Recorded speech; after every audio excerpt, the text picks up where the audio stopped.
यहाँ पर हम उड़ीसा में जो आए हैं वो चूंकि उड़ीसा असेंबली ने नेवा को नेशनल ई विधान एप्लीकेशन को इम्प्लीमेंट किया है और पेपरलेस जो डिजिटल असेंबली बनी है उसको हमने विजिट किया है। हमारा कन्वर्सेशन हुआ है चीफ मिनिस्टर साहब से, स्पीकर मैडम से, गवर्नर साहब से, सेक्रेटरी डीवीएस से, सेक्रेटरी उड़ीसा विधानसभा से, और बहुत अच्छा लगा हमको। बहुत वेल प्लान सिस्टमैटिक हमने उड़ीसा असेंबली के हाउस को भी विजिट किया और वहां भी पूरी एप्लीकेशन को हमने प्रैक्टिकली ऑब्जर्व किया। तो उसी के तहत मैं पहले तो अप्रिशिएट करना चाहूँगा यहाँ की स्पीकर मैडम को और सेक्रेटेरिएट को, सेक्रेटरी साहब को, सभी को, उनकी टीम को, नेवा की टीम को कि उन्होंने सक्सेसफुली इसको एग्जीक्यूट किया है। अभी तक जिन हाउसेज में नेवा एप्लीकेशन जो है वो डिजिटल हो चुका है उसमें उड़ीसा के साथ गुजरात, बिहार, हिमाचल प्रदेश, राजस्थान, पंजाब, नागालैंड, उत्तर प्रदेश, हरियाणा, मिजोरम, मणिपुर, मेघालय, तमिलनाडु, त्रिपुरा और सिक्किम। दिल्ली भी बहुत पहले हो सकता था, लेकिन आप सब जानते दिल्ली में एक ऐसी सरकार थी जिसने जो मोपा है, मिनिस्ट्री ऑफ पार्लियामेंट्री अफेयर, उसको मना कर दिया, उसको डिनाई कर दिया अपनी सर्विसेज जो दी जा रही थी, जो बाकी स्टेट्स को दिया। मोपा ने उड़ीसा असेंबली को अपनी सर्विसेज दी हैं, तो एक एमओयू साइन हुआ दोनों के बीच में, मेमोरेंडम ऑफ अंडरस्टैंडिंग, और वो एमओयू दिल्ली का भी साइन होना था मोपा के साथ 10 साल पहले, लेकिन वो नहीं हुआ। और अनफॉर्चुनेटली कैपिटल होने के बावजूद हम डिजिटल पर नहीं जा पाए। तो अब चूंकि नई सरकार आई है और टारगेट किया गया कि 100 डेज में ही हम इसको करेंगे और हमारा जो नेक्स्ट सेशन है वो जुलाई अगस्त में होगा, तो जो नया सेशन जब होगा जुलाई में, तो दिल्ली की असेंबली जो है वो डिजिटल हो चुकी होगी।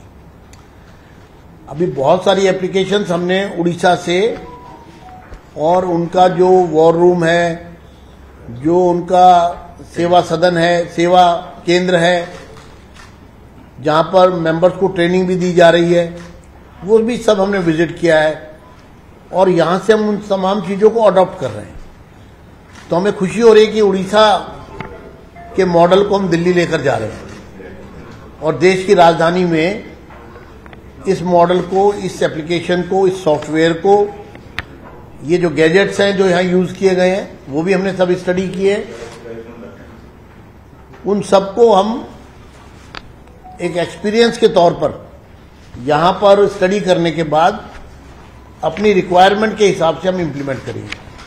अभी हमारा एक बातचीत हुई है स्पीकर मैडम से भी कि यहां से कुछ ट्रेंड लोग जिन्होंने यहां पर इसको एग्जीक्यूट किया है वो भी कुछ समय के लिए टेम्पररी डेपुटेशन जो है वो टीम हमारे लिए दिल्ली आएगी और दिल्ली के हमारे इस पूरे प्रोजेक्ट को हमें एक कंसल्टेंट के तौर पे, एक एडवाइजर के तौर पे हमें हेल्प करेगी, जिससे कि हमारा 100 डेज का टारगेट जो है वो जल्दी से जल्दी पूरा हो जाए। हमें उड़ीसा भी हमने विजिट किया है। हम भगवान जगन्नाथ जी के टेम्पल गए, कोणार्क टेम्पल गए और आज भुवनेश्वर लिंगराज टेम्पल में गए। हमने देखा, हम उड़ीसा की गवर्नमेंट को बहुत बधाई देते हैं कि जिन्होंने इतनी अच्छी रोड्स, सैनिटेशन परफेक्ट, और जो उड़ीसा का कल्चर है उसमें जो वर्तमान सरकार है उसका जो योगदान साफ रूप से दिखाई दे रहा है। जो विजन नरेंद्र मोदी जी का दिखाई दे रहा है, और आज तो गडकरी जी भी आ रहे हैं 4 लेन को 6 लेन करने के लिए, पूरी पार्लियामेंट सीट पर जो पूरा एक स्ट्रेच है, कल हमने ट्रैवल किया था उस पर, तो वहाँ के सांसद संबित पात्रा जी भी हमारे साथ थे। तो उन्होंने बताया कि आज यहाँ जो है एक बड़ा प्रोजेक्ट कई हजार करोड़ का, वो उसको लॉन्च करने के लिए नितिन गडकरी जी आ रहे हैं। तो उसके लिए भी हम उड़ीसा के लोगों को बहुत बहुत बधाई देते हैं, सरकार को बधाई देते हैं। ये एक्सचेंज प्रोग्राम है हमारा। हमने यहाँ की स्पीकर मैडम को, मुख्यमंत्री जी को इनवाइट किया दिल्ली आने के लिए, अपनी असेंबली में आने के लिए, कि वो भी आएँ और हमारे साथ इस एक्सचेंज प्रोग्राम में हमारे अनुभव भी वो हमसे शेयर करें। मैं ये समझता हूँ कि ये जो स्टडी टूर है हमारा पूरी तरह सक्सेसफुल है और हम बहुत कॉन्फिडेंस से यहाँ से इस टूर में जो एक्सपीरियंस लेकर जा रहे हैं उसका डेफिनेटली दिल्ली के लोगों को बहुत फायदा मिलेगा। आप सब भी आज हमारे बुलावे पर यहाँ आए और मैं सेक्रेटरी ऑफिस का भी, सेक्रेटरी साहब का भी बहुत बहुत धन्यवाद करूंगा कि उन्होंने ये प्रेस कॉन्फ्रेंस यहाँ पर हमारे एक्सपीरियंस शेयर करने के लिए ऑर्गेनाइज की है। आप भी इसमें अगर कुछ हमसे बात करना चाहते हैं, इंटरेक्शन करना चाहते हैं, तो आपको मैं स्वागत करता हूँ। कोई स्टेट को आप जाएंगे? अभी क्योंकि उस उड़ीसा में आने का एक सबसे बड़ा जो कारण है वो ये है कि उड़ीसा का जो सिस्टम है वो लेटेस्ट है।